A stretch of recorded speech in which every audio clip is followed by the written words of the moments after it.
Welcome to Beginning with Moses, Discovering Jesus in the Bible. I'm Pastor Gary Schulte.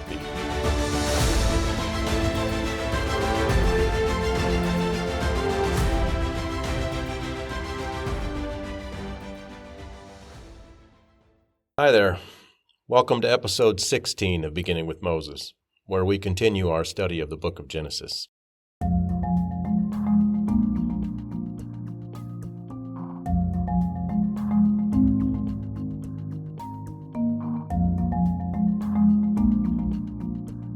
What an amazing Christ figure Joseph is. I can't stop saying that.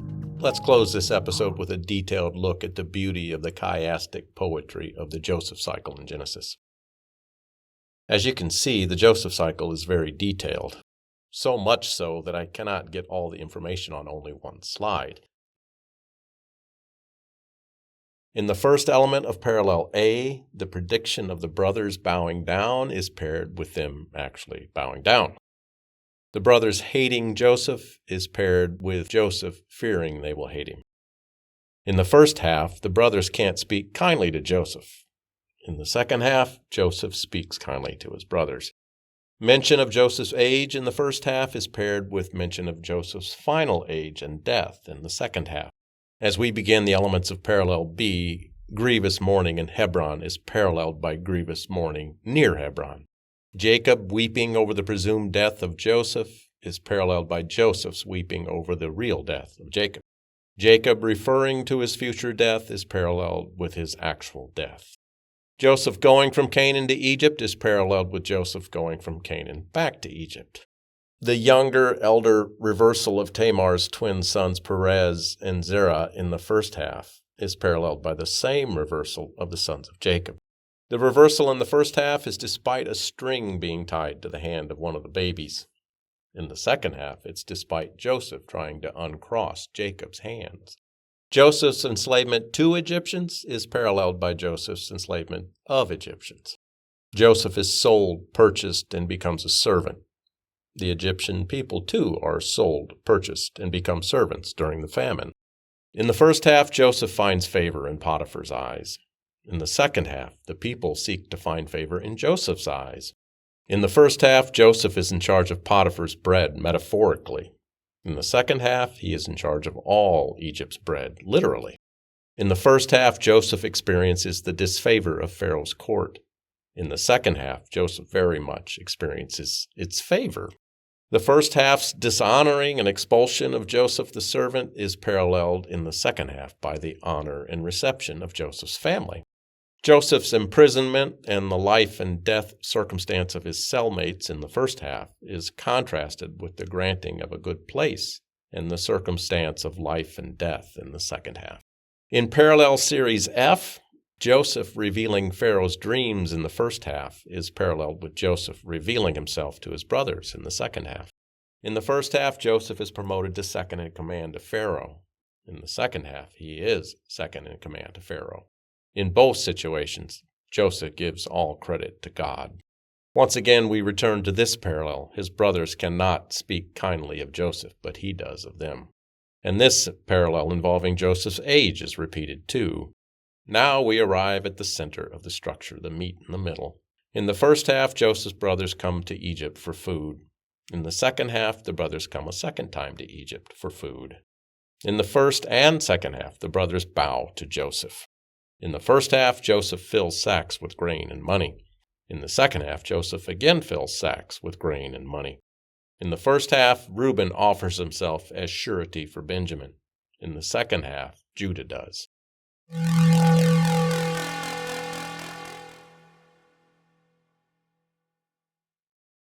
This entire meat in the middle section basically presents Joseph as Jesus, feeding the multitudes, being given all authority, being the giver of all good and perfect gifts, one man redeeming another. Notice the switch from the oldest brother Reuben, the unredeemed would-be usurper of his father through lying with Bilhah, to the younger Judah, who did equally egregious things with Tamar, but was rehabilitated and ultimately redeemed by the grace of God. Reuben's offering was not accepted. Judah's was not only once, but twice. As we look at the Joseph cycle with all the detail removed, just the categories A through G, we see the meat in the middle, C, D, and E, presenting the great reversal. Reversal of elder and younger, the reversal of Joseph's enslavement with that of the Egyptians, and the reversal of Joseph's disfavor before Pharaoh to favor before Pharaoh. Notice how the great reversal is preceded in the structure by a double reference to a time of mourning. The main body of the Joseph cycle contains 6 elements. 6 represents the sin of God's people who mistreat God's chosen one, and it also foreshadows the future return to slavery that will come in the book of Exodus. With the very Jesus-like appendix, the overall structure has a total of 7 elements, and all the blessing of Joseph/Jesus comes in the 7th element. After our brief look at the crazy amazingness of the Joseph cycle, let's now turn to the macro-chiastic structure of the entire book of Genesis. As you can see, the poetic structure of Genesis, like a number of biblical books, contains 81 total pericopes, or individual self-contained thought units. 81, of course, is 9 squared. The number 9 in biblical poetry and symbolism represents the final blossoming of divine intention, the fullness of time, the maturity of spirit, and the moment where what was hidden is finally born. It's the number of divine completion before transformation, the threshold between fulfillment and new creation. The number 9 also appears in context of judgment and final reckoning, division of the 2 ways, represented by the number being raised to the 2nd power. For instance, the 9th hour was when the Day of Atonement sacrifices were completed and when Jesus yielded his spirit, both moments of judgment and mercy intertwined. Thus, 9 carries the tension between ending and renewal, justice and grace. Finally, 9, of course, is also the number of Trinity squared. And of course, 81 is the divine number of Trinity to the 4th power. 3, the number of God, and 4, the number of the fallen world, the combination indicative of the covenant between them. Finally, in our numeric analysis of the poetic structure of Genesis, both halves contain 40 pericopes. As you know, 40 represents divine testing of Yahweh's chosen ones. Now let's zoom in on the meat in the middle of the book of Genesis. It may surprise you. Trouble with wells, covenant with God? What is the significance of that? Well, Genesis 26:15-25 narrates Isaac's well-digging episodes in Gerar and Beersheba. Structurally, Isaac's story sits between Abraham's and Jacob's. He's the only patriarch who does not leave the land of promise. In chiastic logic, the middle element often marks the transition point between 2 major narrative cycles. Isaac's relative passivity and covenantal fidelity serves as a hinge between Abraham's promise and Jacob's struggles. Abraham represents promise and covenant established, Genesis 12-25. Jacob represents promise contested and multiplied, Genesis 27-50. Isaac's wells, Genesis 26, the meat in the middle, that represents promise preserved and maintained within the land. So, in the macro-chiastic structure, Isaac's quiet faithfulness and reaffirmation of the covenant center the narrative thematically. The promises of Yahweh continue and are renewed through patient endurance rather than conquest or novelty. Before it, God creates and promises. After it, God preserves and fulfills. At it, God abides. Genesis 26:15-25 repeats and unites all key Genesis themes: blessing, water; land, Beersheba; covenant, theophany; and worship, an altar. The meat in the middle brings to mind water, life, and the restoration of Eden motifs. Finally, here's a more concise and easy way to visualize and summarize the macro-chiastic structure of Genesis. The outermost parallel elements A are creation, blessing given in the garden, paired with restoration, blessing fulfilled through the mediation of Joseph.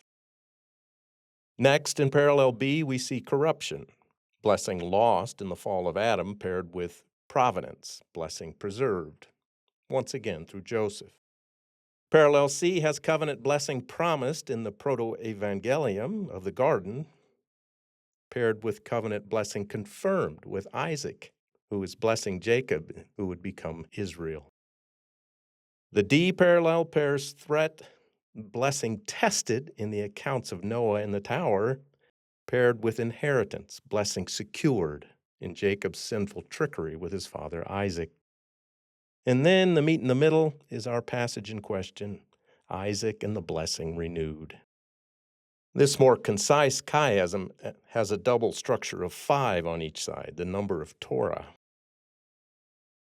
Finally, the meet in the middle of both halves pair beautifully. Covenant blessing promised is paired, of course, with covenant blessing confirmed. Our God is truly amazing, isn't he? The poetic structure of the book of Genesis is utterly mind-blowing. And Joseph is a technicolor snapshot in every conceivable way of Jesus. You could say Joseph's a 3D snapshot of Jesus. We'll see as we turn to the book of Exodus in episode 17 that the exodus of God's people is perhaps an even bigger 3D snapshot of Jesus than the life and work of Joseph. Is that even possible? Come back and see. God bless.